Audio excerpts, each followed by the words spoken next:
Ya bagi saya itu cara dia menghukum pasangannya saja lah. Balas dendam? Balas dendam, cara dia menghukum lawannya untuk dengan tidak mempertemukan dengan anaknya. Gitu. Atau bisa jadi dengan cara dia menyakiti mantan pasangannya, bisa juga nggak Bang? Kamu nggak dalam posisi curhat kan? Enggak dong. Oh enggak ya. Kan saya belum punya anak. Oh iya, enggak, saya memastikan aja soalnya ini ya, pastikan. Aduh, Enggak.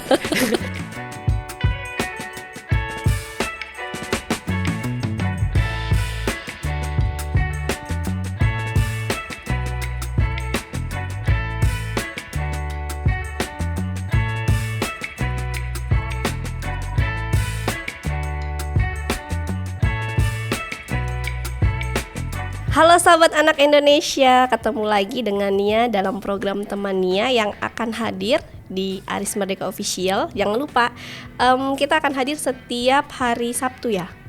Sabtu atau Minggu? Oh, Sabtu atau Minggu, setiap malam jadi menemani weekend teman-teman di luar sana. Nah, kita akan ngobrol terkait topik yang sedikit berat, yaitu tentang pengasuhan anak. Dan di sebelah Nia sudah ada Bang Heri Karyansa SHMH. Apa kabar Bang? Baik, kawan. Kandidat dokter keren loh guys. Aduh, kandidat. Gimana Bang rasanya? Atau sekarang sedang menyelesaikan tugas atau gimana? Kesibukan? Ya, kalau kesibukan, kalau akademik ya sedang menyelesaikan penelitian disertasi. Mengajar di Fakultas Hukum, kantor pengacara, dan ada kantor pusat kajian kebijakan publik ya, Raya Indonesia. Banyak juga kegiatan. Jadi Bang Heri ini selain jadi kandidat doktor, juga sekarang ternyata sudah atau baru dilantik menjadi sekjen baru dari Komnas Perlindungan Anak. Ayo kita kasih tepuk tangan. Sekjen baru Komnas guys. Aduh, jadi kalau sahabat anak Indonesia di luar sana atau temannya yang mau mengadukan kasus-kasusnya, bisa juga berarti ke Bang Heri. Bisa atau ke melalui Komnas Anak aja. Melalui Komnas Anak. Oke. Nah, kesibukannya menjadi dosen. Terus apa lagi Bang kegiatan? Apakah semua kegiatannya berhubungan sama kasus hukum atau enggak? Ya, hampir semua kegiatan itu bukan kegiatan, tapi hampir semua pekerjaan itu berkaitan dengan hukum. Berkaitan dengan hukum. Nah, biasanya yang paling Abang kerjakan, kasus apa yang paling banyak? Kalau di kantor hukum memang nggak tahu ya, tapi 2-3 tahun belakangan ini, tapi ini eskalasi sudah mulai menurun ya. Paling banyak itu memang kasus, ada peningkatan di kasus-kasus hukum keluarga ya, perkara-perkara hukum keluarga ya. Hukum keluarga. Ya, cerai, waris, hak asuh gitu kan. Nah, khususnya mulai tahun 2001 ya. 2000 itu mulai eskalasi meningkatnya kasus-kasus hukum perkara-perkara hukum keluarga itu udah mulai meningkat. Nah, memang 2002 akhir ini ya, itu sudah mulai menurun ya. Nggak seperti 2021 yang begitu ya, hampir semua perkara itu dominasinya itu keluarga, hukum keluarga, perceraian, hak asuh gitu kan. Nah, menurut Abang itu ada nggak faktor dari pengaruh pandemi COVID-19? Iya mungkin ya, kalau kita sih melihatnya begini ya, bisa saja satu, pandemi itu kan membuat shock semua orang ya. Membuat shock semua orang. Mungkin saja ini kami pun tidak melakukan penelitian, tapi kalau ditanya ya mungkin saja di awal sebelum pandemi itu suami istri bekerja dan sudah punya bibit masalah dalam keluarganya yang tidak terselesaikan. Nah, tetapi itu terabaikan karena masing-masing bekerja, istri bekerja, suami bekerja, ketemu malam di rumah, istirahat, besok pagi udah berangkat. Tiba-tiba dihadapkan dengan pandemi yang semua orang harus di rumah, dan yang awalnya bisa mengabaikan karena waktu yang tidak bertemu lama ini, akhirnya bertemu seharian. Nah, kan pada akhirnya masalah-masalah kecil pun melembaga pada akhirnya ya, menjadi masalah yang memuncak satu. Yang kedua ya, mungkin juga masalah ekonomi ya, ekonomi dan segala macam begitu kan. Nah, ya tapi tanpa riset yang jelas ya, kalau kita melihatnya sih begitu ya. Ngelihatnya begitu. Mungkin ada trennya ke sana arahnya. Gitu. Kesana. Nah, Bang, kalau melihat kasus perceraian kan itu berdampak akhirnya kepada pengasuhan anak. Oh iya. Nah, Abang melihat hukum yang mengatur tentang pengasuhan anak di Indonesia itu gimana? Sebenarnya begini, hukumnya itu kan ada beberapa ya. Artinya ada beberapa undang-undang yang mengatur dalam konteks pengasuhan anak. Tetapi ada undang-undang perkawinan mengatur, ada undang-undang perlindungan anak juga mengatur. Nah, dua-duanya memang lex spesialis nih, undang-undang spesialis. Tetapi kita harus melihat betul dalam konteks pengasuhan anak itu memang undang-undang perlindungan anak tugas tuh menyatakan bahwa setiap anak itu berhak diasuh oleh kedua orang tuanya. Artinya hak asuh anak yang bersengketa di pengadilan itu harus dianggap sebagai perwalian hukum terhadap anaknya. Tapi tidak mengabaikan hak orang tuanya, baik itu bapak atau ibunya, untuk turut serta dalam membiayai, dalam mengasuh anaknya dalam konteks apa, dalam bentuk apapun ya polanya ya. Tetapi memang dalam konteks perlindungan anak itu kalau kita melihatnya pasal undang-undang perlindungan anak yang menyatakan bahwa setiap anak berhak untuk diasuh orang tuanya, ya memang sebaiknya putusan pengadilan untuk hak asuh itu tidak menegasikan kehadiran. Apa tuh Bang menegasikan? Maksudnya menghilangkan kehadiran salah satu sosok orang tuanya gitu kan. Jadi kalau putusan pengadilan itu jatuh kepada ibunya hak asuhnya gitu kan. Jadi bapaknya hilang peran serta, nggak boleh begitu. Harus tetap dua-duanya. Iya, anak ya kan begini ya. Anak itu ya harus dapat juga menerima kasih sayang dari kedua orang tuanya. Masalahnya kan begini, hak asuh itu kan kalau dia putusan perceraian ya atau ada gugatan di pengadilan terkait dengan hak asuhnya. Itu kan bagian dari implikasi dari perceraian orang tuanya, gitu kan. Nah, itu kan sebenarnya nggak terlibat terhadap anaknya.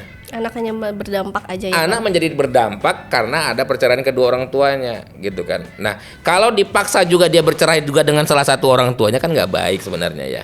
Nah, makanya saya bilang sebaiknya putusan pengadilan tentang hak asuh itu dianggap sebagai perwalian hukum terhadap anaknya. Tetapi tidak menghilangkan peran serta orang tuanya yang lainnya untuk juga turut serta dalam pengasuhan anaknya. Anak itu butuh orang tuanya dua-dua, itu hak loh. Dan itu kewajiban orang tua. Iya. Dan itu menjadi kewajiban orang tua, gitu kan. Nah, karena itu hak, itu menjadi kewajiban orang tua, itu harus dipenuhi, gitu kan. Tetapi banyak orang tua yang nggak menyadari itu ya Bang? Atau gimana? Kalau bahasa saya begini, pada akhirnya konflik orang tua ini dibiaskan kepada anaknya. Jadi anaknya diikut sertakan untuk berkonflik juga kepada orang tuanya. Artinya ketika ada konflik orang tuanya ibu dan bapaknya, si anak hak asuhnya ke bapaknya, maka si anak juga terus serta harus berkonflik dengan ibunya, tidak boleh bertemu ibunya. Pun sebaliknya gitu kan. Dan nggak boleh begini gitu kan, nggak boleh. Kenapa? Karena memang ya tadi itu, anak itu butuh, selain itu hak yang diatur oleh undang-undang gitu kan. Secara alamiah dia butuh orang tuanya untuk membantu dia tumbuh dan berkembang secara baik. Secara natural dia membutuhkan orang tuanya kedua-duanya. Sepanjang kehidupannya anak-anak itu. Sepanjang kehidupan anak-anak itu gitu kan. Nah, ya kan kita nggak bisa lepas tangan karena putusan pengadilan udah sama ibunya jadi terus ibunya, udah sama bapaknya terus sama bapaknya. Kan nggak boleh begitu. Gitu kan. Lalu apa Bang yang menjadi faktor penyebab terjadinya konflik tentang hak asuh ini kalau Abang melihatnya? Iya, kalau hak asuh itu kan begini ya. Tapi tidak harus orang tua ya. Hak asuh ini banyak sebenarnya. Satu, konflik orang tua yang berpisah.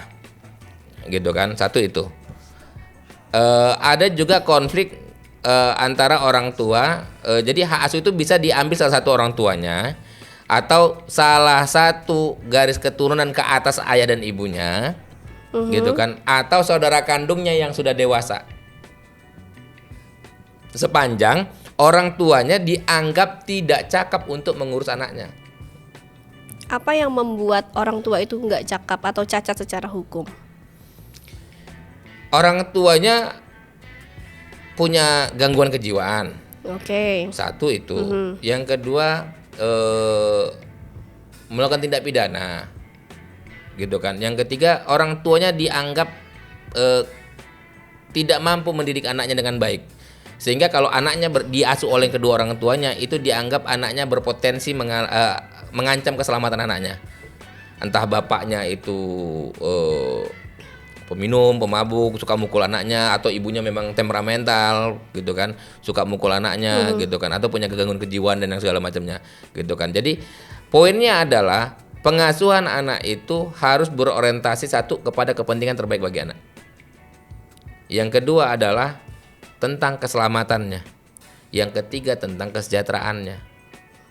Oke, Bang, tadi Abang sempat menyinggung tentang orang tua yang misalnya terkena proses hukum atau kasus pidana. Tapi kalau misalnya salah satu orang tuanya sudah menjalani proses pidana atau selesai masa hukuman, itu gimana?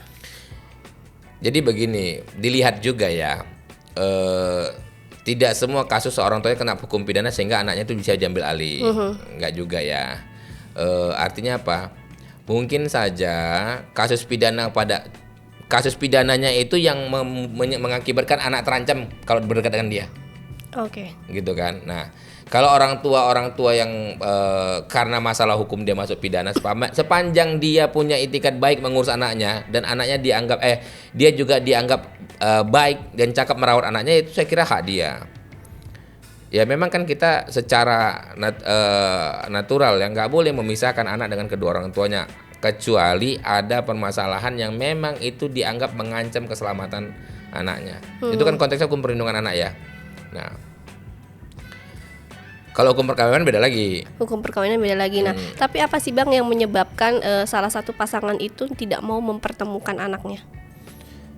Ego. Kalau itu cuman ego, satu aja masalahnya ego aja ya. Di luar orang tuanya bermasalah kepada anaknya ya. Oke. Nah, contoh bapaknya melakukan kekerasan seksual terhadap anaknya perempuan. Ya kan nggak mungkin dong ibunya mau mempertemukan anaknya dengan bapaknya kan. Ketemu saja udah membuat trauma lagi. Tetapi di luar dari masalah yang tidak seharusnya, ya masalah ego saja. Masalah ego saja. Iyalah, ke orang tuanya, si ibu berantem dengan bapak berantem dengan ibu, berebutan hak asuh anak gitu kan.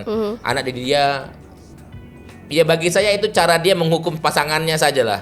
Balas dendam, cara dia menghukum lawannya untuk dengan tidak mempertemukan dengan anaknya gitu. Atau bisa jadi dengan cara dia menyakiti mantan pasangannya, bisa juga nggak Bang? Kamu nggak dalam posisi curhat kan? Enggak dong. Oh enggak ya. Kan saya belum punya anak. Oh iya, enggak, saya memastikan aja soalnya nih, pastikan. Aduh, enggak karena begini. Karena ini beberapa kasus sebenarnya Bang, saya menanya beberapa kasus yang memang teman-teman. Dendam bisa, dendam itu manifestasinya apa sih? Menyakiti kan? Iya benar. Ya udah, lingkarannya kan itu. Iya benar. Dendam itu kan rasa. Iya. Implementasinya perbuatannya dengan tidak mempertemukan. Kan menyakiti outputnya kan. Ya udah. Benar juga itu tadi untuk temannya yang sudah curhat-curhat. Jadi begini, terkadang ada beberapa kasus anak itu dijadikan alat juga bagi orang tuanya dalam perkara hak asuh anak. Jadi jangan jadikan anak boneka gitu ya Bang. Nggak boleh dong. Satu begini, anak dijadikan alat untuk menghukum pasangannya dalam bentuk menyakiti apakah segala macam. Yang kedua sandera. Oke, disandera. Dalam artian begini, ya kau harus melakukan ini biar kau ketemu dengan anakmu gitu. Tapi kalau misalnya ada pasangan, misalnya anaknya sama ibunya nih Bang, nggak dipertemukan karena ayahnya nggak menafkahi, itu gimana? Ada kasus loh ini. Boleh nggak? Seharusnya nggak boleh. Nggak boleh, tetap harus dipertemukan. Ya itu tadi lah. Tapi kan kewajiban si ayah ini tidak menafkahi. Kewajiban ayahnya untuk menafkahi anaknya urusan lain. Itu tidak linear terhadap kewajiban ayahnya untuk memenuhi hak anaknya dalam bentuk pengasuhannya. Sederhana saja. Berapa banyak sih orang tua yang menganggur, yang bapaknya menganggur di rumah, yang kerja ibunya? Apakah lantas karena bapaknya nggak punya kemampuan ekonomi untuk menafkahi anak secara baik, dia nggak punya hak untuk mengasuh anaknya? Nah itu tadi yang jadi boneka itu. Di kita juga ada perkaranya ini. Banyak ya Bang? Banyak yang begitu. Anaknya salah satunya ya. Kau mau ketemu anakmu nggak apa-apa, silakan ketemu anakmu. Tapi ya kasih uang nafkah itu tiap bulan. Bahkan angkanya terkadang di luar dari kemampuan. Kewajaran, bukan kemampuan, kewajaran. Kewajaran. Kalau mampu kan kita nggak mungkin ngatur, maksudnya nggak mau menakar ya kemampuan orang. Tapi di luar dari kewajaran, begitu kan. Ya hal-hal yang biasa gitu kan.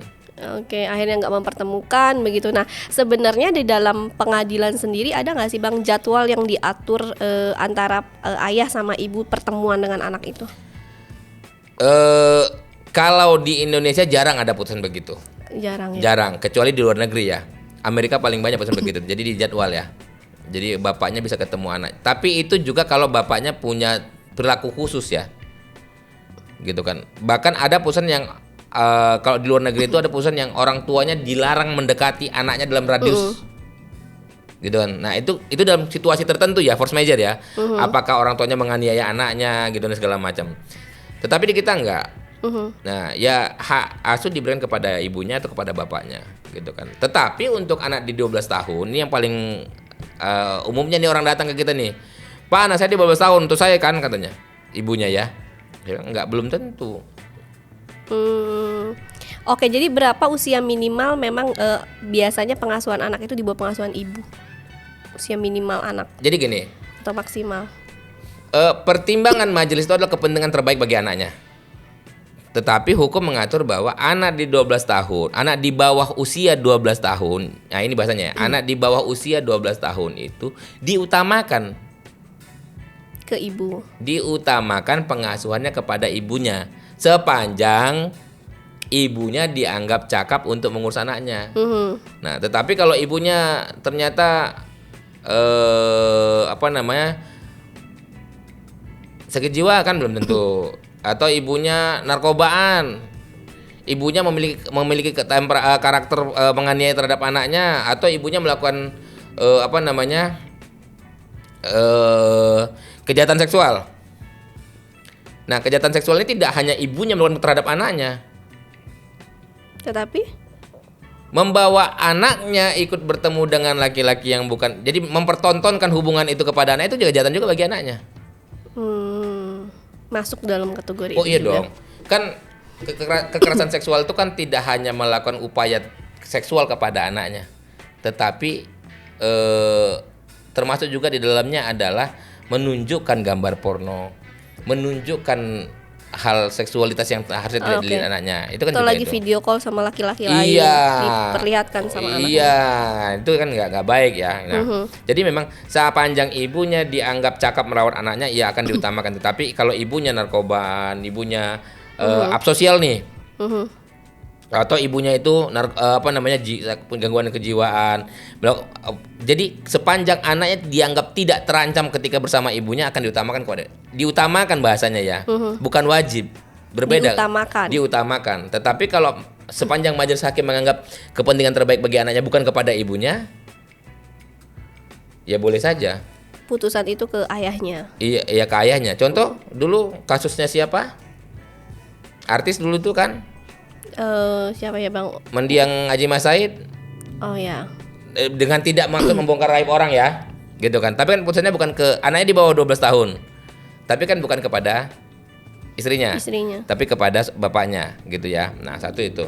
Tetapi untuk anak di atas 12 tahun, hakim akan memanggil anaknya untuk didengar pendapatnya. Anak berarti bisa memilih gitu Bisa Bang, memilih. maksudnya. Bisa memilih. Mereka maksudnya dihadirkan ke pengadilan memilih mau ke yang mana begitu. Hakim akan meminta anaknya dihadirkan ke ruang sidang untuk didengar pendapatnya terkait dengan hak asuh dia mau kemana. Kalau gugatan perceraian orang tuanya, ada hak asuhnya. Nah, ini juga sebenarnya jadi apa? Mungkin masukan juga atau gimana Bang, saran untuk temannya di luar sana, mungkin banyak yang sebenarnya juga jadi pertanyaan yang nggak paham sebenarnya ketika mengajukan gugatan perceraian itu sendiri, apakah dibarengi sama gugatan hak asuh sama penafkahan atau gimana tuh Bang? Bisa, nggak apa-apa. Kalau misalnya tidak dibarengin, akhirnya tidak ada isi atau hasil keputusannya nggak ada tentang. Oh iya dong, hakim kan akan memutus sesuai apa yang kita minta. Sebaiknya Bang, saran mungkin yang bisa Abang kasih, apakah dibarengi dengan putusan gugatan hak asuh sekaligus juga penafkahan atau gimana? Kalau tidak ada hal yang urgensi untuk terkait dengan pengasuhan secara hukum untuk anaknya, sebaiknya kalau mau cerai aja. Oh, kalau hubungannya baik-baik ya? Ya, maksudnya gini ya, kecuali ada masalah hukum ya, gitu kan. Tetapi harus dipahami bahwa putusan pengadilan itu hanya untuk menjadi wali hukumnya. Nah, konsekuensi apa yang bisa didapatkan kalau misalnya kita dari hak asuh ini atau perceraian ini sudah diputus terus nggak dijalankan, ada nggak konsekuensi hukumnya Bang? Kalau putusannya untuk anak, iya, keputusan. Nah ini yang menarik. Sepaham saya tidak ada upaya paksa untuk manusia. Karena banyak, misalnya ada beberapa contoh kasus yang eksekusi ya. Hak asuh anak itu nggak bisa dieksekusi, Bu. Itu kan bahasa-bahasa yang hukum yang sering kita dengar. Contoh sederhana, putusan pengadilan kepada ibunya contoh ya. Contoh saja kepada ibunya contoh. Tiba-tiba anaknya dia ada di bapaknya, nggak dikasihkan kepada ibunya. Upaya hukum apa dari ibunya? Penculikan, kan nggak bisa. Dia megang bapaknya kok, macam mana penculikan? Oke, dari pengadilan pun nggak bisa datang ke sana untuk ngambil, nggak boleh ya bang? Nggak disarankan atau gimana? Iya, untuk manusia tidak bisa dieksekusi seharusnya.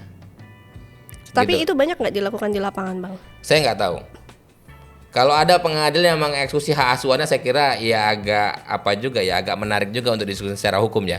Apakah pengadilan itu memiliki kewenangan untuk mengeksekusi manusia? Kalau dari korban, misalnya nih salah satu misalnya yang memenangkan hak asuh kemudian tidak ada eksekusi, mereka merasa lo berarti nggak ada gunanya dong. Ya karena memang sebaiknya diasuh berdua-dua kan. Oh iya. Ini pertanyaan dari yang curcol bang. Gini. Hasrat untuk memiliki itu pada umumnya adalah hasrat untuk menguasai. Bener kan? Ya. Bener nggak? Karena sebenarnya untuk khusus kasus ini sangat ribet dan complicated nggak sih bang? Enggak juga Enggak sebenarnya. Atau orang-orangnya? Karena awalnya itu adalah konflik Dendam. rasa. Oh, rasa. Sehingga semuanya menjadi sulit. Kalau saya ngomongnya begitu ya. Konflik Karena pada rasa. awalnya itu adalah konflik rasa, semuanya jadi sulit. Nah, kan makanya begini. Kalau memang ini menarik nih. Indonesia itu kan bukan negara peratifikasi konvensi contempt of court itu kan, penghinaan terhadap pengadilan itu. Kecuali kita negara peratifikasi itu oke lah. Tidak menjalankan putusan pengadilan adalah bentuk penghinaan terhadap pengadilan dan itu tidak pidana. Kan kita enggak. Iya. Nah, satu itu. Yang kedua, memang secara hukum dibolehkan pengasuhan itu diserahkan kepada salah satu orang tuanya atau kepada keluarga sebendanya atau kepada saudara kandung yang sudah berusia dewasa, gitu kan. Secara hukum dibolehkan. Tetapi dalam konteks perlindungan anak harus dipahami bahwa dia membutuhkan, bahwa dia berhak untuk diasuh oleh kedua orang tuanya. Di luar situasi yang bersifat force majeure, sebaiknya anak tidak dipisahkan dari orang tuanya dalam bentuk apapun. Jadi kalau dia tinggal sama ibunya, hak asas untuk ibunya ya sebaiknya bapaknya juga bisa bertemu anaknya. Pun sebaliknya ketika anaknya di bapaknya, hak asuh dia, jadi tetap juga bisa bertemu dengan ibunya. Jangan dihalang-halangin. Kenapa? Menghalang-halangin anak ketemu orang tuanya, salah satu orang tuanya di luar dari masalah force majeure ya, pada umumnya itu hanya kepentingan orang tua salah satunya, bukan kepentingan anaknya. Nah, kalau dari menghalang-halangi anak atau tidak mempertemukan anak, ada pasal atau hukum yang bisa itu nggak sih bang?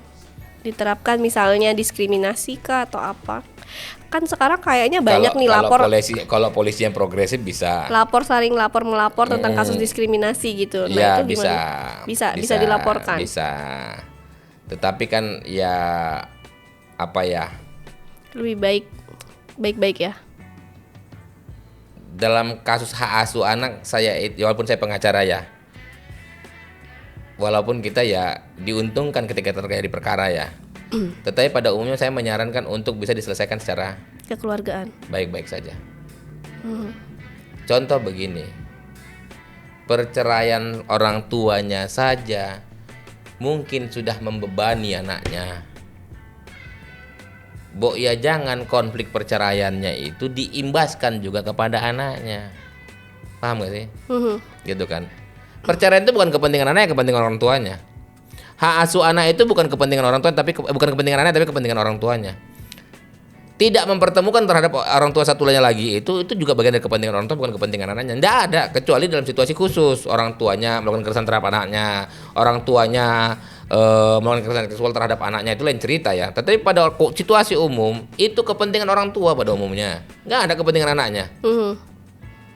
Artinya dua-duanya harus sama-sama legowo dengan hubungan yang sudah tidak bisa bersama lagi gitu ya bang. Kalau perkaranya perkara tidak cinta lagi, itu urusan berdua, begitu kan. Tapi masalah mantan istrinya ada, mantan suaminya ada, tapi mantan ayah, mantan ibu itu tak pernah ada.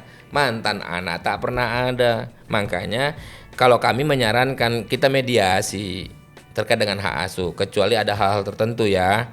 Nah, karena pada umumnya mendorong hak asuh itu bagian dari upaya memenangkan konflik saya sebenarnya. Oke. Jadi dibicarakan, jadi kalau bisa ya gugatan perceraian aja, semua dibicarakan baik-baik. Dibicarakan baik-baik lah. Gitu. Bicarakan baik-baik. Oke, bapaknya kerja, ibunya nggak kerja, gitu kan? Oke, udah kamu ya ngurus anaknya ya. Nanti tiap bulan segini untuk anaknya. Nanti aku tiap minggu jenguk anaknya untuk ajak main. Kan lebih manis ya, lebih wise ya. Gitu kan. Anaknya pun tidak merasa kehilangan salah satu figurnya, gitu kan. Atau kamu mau kerja kan? Ya udah, saya kerja, kamu kerja. Mungkin bisa di tempat saya. Kalau kamu mau jenguk ya bawa, gitu kan. Kan masih bisa dinegosiasi ya, gitu kan. Nah, ini yang saya kira menarik ya. Jadi selama abang banyak menangani perkara-perkara ini, pembelajaran apa yang bisa diambil untuk temannya di luar sana? Satu, yang pertama adalah perebutan hak asuh anak melalui mekanisme pengadilan itu bagian dari turunan konflik orang tuanya, bukan nggak ada kepentingan anaknya, kecuali ada masalah tertentu ya, gitu kan. Satu tuh. Yang kedua, orang tua bercerai yang tidak mampu mengelola terhadap anaknya, ini akan berdampak tidak baik terhadap anaknya. Bercerainya saja menjadi beban bagi anaknya, gitu kan. Nah, apalagi ditambah nggak bisa bertemu dengan salah satunya, gitu kan. Nah, sebaik-baiknya pengasuhan itu pada anak itu yang diasuh oleh kedua orang tuanya. Itu yang paling penting. Kenapa? Hak anak untuk diasuh oleh kedua orang tuanya, hak dia loh. Nah, upaya pemenuhan hak anak itu tanggung jawab orang tua, tanggung jawab keluarga, tanggung jawab masyarakat, tanggung jawab negara. Nah, jadi kita ini menjadi bagian dari orang-orang yang bertanggung jawab terhadap pemenuhan hak anak, kan gitu kan. Tinggal di-clear klasternya. Kalau terkait dengan hak asuh, ya dia punya hak untuk diasuh oleh kedua orang tuanya. Itu haknya, orang tuanya wajib memenuhinya, gitu kan. Nah, kecuali ya ada hal-hal tertentu yang memang harus dihindarkan dari orang tuanya. Sepanjang tidak ada hal tertentu, anak tidak boleh dihindarkan dari orang tuanya. Oke, Bang, mungkin pertanyaan terakhir sebelum menutup ya, Bang. Kalau misalnya salah satu atau kedua orang tuanya sudah meninggal, biasanya pengasuhan anak itu di tangan yang mana, Bang? Keluarga. Nah, ini terkait dengan kultur kita ya. Kita itu kan patriarkisme ya. Jadi memang kalau anaknya orang tuanya kedua-duanya meninggal itu secara bersama-sama ya, memang anak itu cenderung diasuh oleh keluarga semenda dari ayahnya. Keluarga semenda dari ayahnya. Jadi turunan dari ayahnya tadi. Turunan dari ayahnya. Dan itu apakah harus didaftarkan tadi pengasuhan anak atau bisa penetapan pengadilan? Iya, penetapan. Nggak harus nggak harus gugatan pengasuhan anak, tapi penetapan pengasuhan bisa. Penetapan wali hukum. Oke. Jadi untuk temannya di luar sana memang berarti banyak hal yang memang harus kita ketahui ya, Bang ya, dan nggak, kadang-kadang setiap kasus itu nggak semua diselesaikan secara hukum. Oh iya. Gitu. Mungkin closing statementnya, Bang, untuk temannya, Bang. Ini sebenarnya banyak yang curcol. Jadi kalau nanti ada yang ya, mau curcol lagi sama Bang Heri boleh? Boleh. Saya kira begini ya. Yang paling penting itu adalah konflik orang dewasa itu sebaiknya tidak diturunkan kepada anaknya. Karena konflik itu bukan warisan, nggak perlu diwariskan juga. Selesaikanlah orang dewasa dengan orang dewasa secara baik-baik, tetapi tetap dalam posisi bahwa kepentingan terbaik bagi anaknya menjadi prioritas dalam penyelesaian konflik tersebut. Jadi kalaupun mau pisah ya pisah, tetapi untuk anaknya harus dibicarakan secara benar-benar, gitu kan. Yang kedua, ya memang bisa dilakukan putusan pengadilan ya, tapi itu sebaiknya tidak menghilangkan hak orang tuanya yang lain untuk tetap bisa mengasuh anaknya, gitu kan. Nah, tapi ini ada pertanyaan biasanya nih. Pertanyaan apa tuh, Bang? Begini, kalau hak asuhnya di ibunya, bapaknya diwajibkan menafkahi, tapi bapaknya tidak menafkahi. Itu gimana? Lapor polisi, bisa penelantaran. Oke, nah ilmu baru lagi nih buat temannya. Jadi kalau ayahnya secara ekonomi ya, Bang, dilihat juga mungkin ya pekerjaannya, kemampuannya ya. Apakah mampu, terus pekerjaan tetap dan lain-lain ya, Bang. Iya. Ketika tidak menafkahi. Itu pidananya, penelantaran. Bisa. Dengan ancaman hukuman 10 ya apa 15 tahun ya, saya lupa ya, maksimal ya. Tetapi begini, putusan baru Apa tuh Bang? bahwa orang tua yang tidak menafkahi anaknya tadi ya. Jadi ayah, contoh anak di ibunya nih, ayahnya tidak diwajibkan oleh pengadilan untuk menafkahi ataupun tidak diwajibkan oleh pengadilan untuk menafkahi, tapi bapaknya tidak menafkahi anaknya. Padahal bapaknya punya kemampuan untuk menafkahi. Ibunya bisa melakukan gugatan terhadap harta bapaknya di pengadilan untuk mengambil. Gugatan harta di pengadilan. Ya. Jadi mengambil harta bapaknya untuk memenuhi biaya penafkahan anaknya. Ini baru nih, Baru lagi. putusan Mahkamah Konstitusi. Oke, banyak banget ilmu yang bisa diambil nih dari Bang Heri nih. Aduh, pasal-pasalnya apa Ya, semua karena jadi jamak belajar. hukumnya ya. Iya. Jadi karena hukumnya banyak mengaturnya.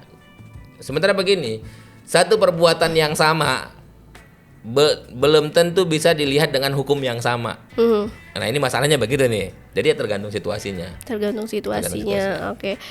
Tadi Bang pasal apa Bang yang tadi yang bisa menggugat suaminya dengan Kalau nggak salah itu putusan harta? Mahkamah Konstitusi ya. Putusan Mahkamah Konstitusi terbaru Iya. tahun 2022. Apa surat edaran Mahkamah Agung gitu ya? Oke. Saya lupa ya. Tapi itu ada itu. Surat edaran. Karena penting juga kan sahabat Iya. temannya di luar sana Jadi Pak berkonsultasi tahu. dengan kuasa hukumnya. Oke, konsultasi dengan kuasa hukumnya. Iya. Jadi paham ya Bang, nggak Jadi buta-buta paham. banget. Nah, Apa tuh Bang? Nah apa? ya lebih paham ya, karena ada kuasa hukumnya gitu kan. Karena begini, kalau membaca undang-undang kita bisa paham maksudnya apa. Tapi maknanya apa? Ya, biasanya Belum semua orang paham. Biasanya kan orang yang bekerja di hukum atau orang yang bersekolah secara hukum itu yang mampu memaknainya kan. Nah makanya pakailah kandidat Dr. Bang Heri Ampun. yang paham secara hukum dan paham tentang dunia perlindungan anak, Sekjen Komnas Anak pula gitu kan. Ini kan berbagi berbagi sudut pandang Berbagi ya. sudut Berbagi pandang. sudut pandang Dengan berbagi berbagai pengalaman yang sudah dari Oh, tahun iya. berapa loh Bang Abang nanganin kasus atau perkara-perkara anak? Kayaknya udah Saya lama di banget isu loh. perlindungan anak itu sejak tahun 2003. Wow, 2003 nggak ada apa-apanya sama Nia yang baru 2015. Hampir 20 tahun. Hampir 20 tahun, keren. Memulai dari isu anak jalanan, Isu anak jalanan, isu rokok juga loh. isu rokok juga. Jadi Bang Heri juga isu rokok juga, isu anak jalanan, apalagi tuh Bang?